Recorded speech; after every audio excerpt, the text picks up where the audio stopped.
helping make your life easier. Moms Every Day.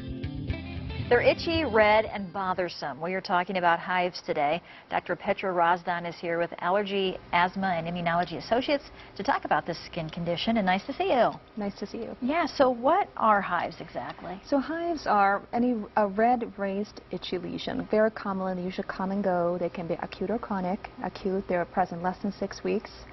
And they're commonly caused by an allergy then. They can be chronic, lasting more than 6 weeks. And usually we don't find a cause. In up to 75% of cases, we don't find the etiology of the hives if they're chronic. Oh, really? Mm-hmm. So it's something you ingest or something you touch? It can be. Acute hives that are commonly caused by any foods. So, for example, a child that's eating peanuts for the first time can have hives. Or it can be a medication, for example, penicillin. We see that very commonly presenting itself as an allergic reaction with hives. Now with penicillin, can you try it again later on, or will you have the same reaction? Well, I think it's good to see an allergist to really establish if you truly have a penicillin allergy, because that label is kind of hard to carry for a lifetime. And we do that testing in our office, and sometimes the hives could be just incidental. The child could have had a viral infection, and when the viral infection clears from the body, very commonly do the child's cells that promote hives get illicit things that just make hives. So it might not just be the penicillin. Well, that's good to know. So you should have your kids checked again to make sure. I would recommend that. Right. Where can hives appear? Anywhere on your body? Oh, anywhere. I've had patients coming in with actually hives in their mouth and in their ears and all over the body, and they can be very bothersome.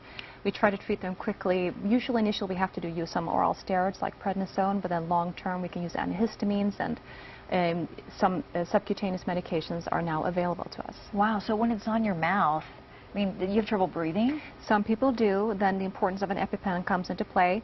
And we tend to describe that for anybody that has had severe generalized hives with that soft tissue swelling, because up to 50% of patients that have hives will also have what's called angioedema, which is swelling over the deeper tissue of your skin, and that can occur anywhere, for example, in your throat, and then you definitely need to have an EpiPen to abort that. And when should you see an allergist if you think you have this?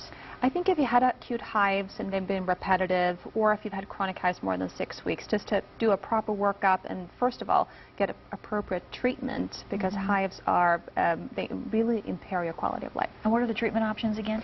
Well, you can try antihistamines initially. We usually use a higher dose than what's usually prescribed, and then we can add things that are actually treated for heartburn, like Santac, that works very well. And sometimes oral prednisone to bridge them over. If it's severe, we can use immunosuppressant treatments, things like cyclosporin, but it becomes a bit tricky then. Yeah. And then you have something called Xolair, which is a subcutaneous drug that you can get every 4 weeks. Okay, doctor, thank you. Thank you. Yeah, and for more information on Allergy, Asthma, and Immunology Associates, visit momseveryday.com or download the Moms Everyday app. Visit Moms Every Day online or on the go through our Moms Every Day app. Download it today to find local solutions for you and your family.